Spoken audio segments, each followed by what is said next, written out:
během našeho výletu se ocitneme v mladší a pozdní době kamenné.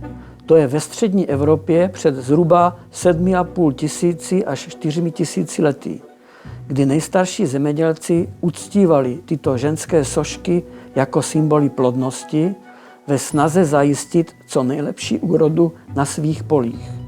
V té době rovněž došlo k obrovskému zájmu o různé typy kamenů, jako surovin pro nástroje, zhotovované buď štípáním, čepele, nože, škrabadla, rydla, šipky, nebo broušením a hlazením, kopitovité klíny a sekery na opracování dřeva, vrtané sekeromlaty a motyky. V té době ještě lidé neznali využívání kovů a tehdy skutečně byly některé typy hornin a minerálů ceněny nad zlato. Nejznámější surovinou na zhotovování štípaných nástrojů byl pazourek, nazývaný také ocel doby kamenné. Na našem území výskyty psací křídy s pazourkovými konkrétcemi nejsou. Za to pravěký člověk mohl využívat velmi podobné domácí rohovce, které tvoří konkrétce ve vápencích. Jedním z míst, kde byly rohovce dokonce v pravěku jednoduchým způsobem těženy, je Stránská skála v Brně, která je budována jurskými vápenci. Stránská skála představuje zbytek původně souvislého pokryvu jurských vápenců v okolí Brna.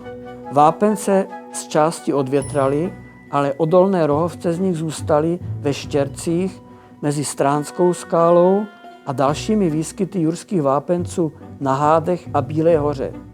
Jeden z těchto rohovců byl nalezen při stavbě sídliště v Líšni.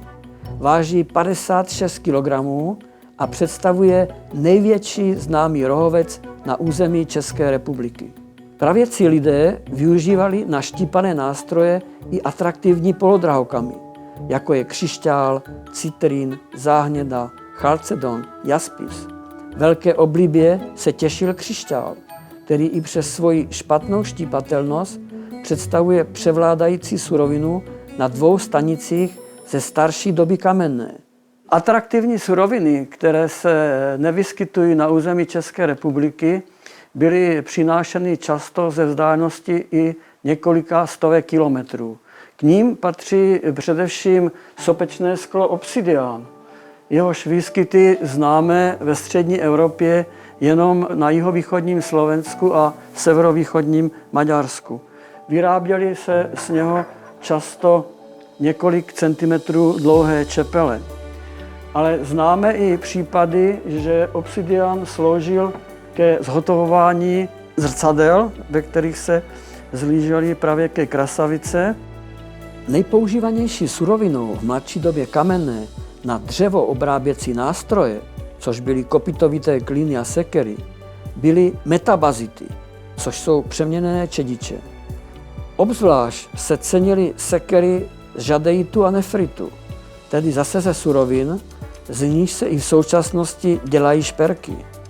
Důležitým příslušenstvím domácností v mladší době kamenné i později v pravěku byly kamenné mlýnky na přípravu mouky, případně na drcení dalších plodin.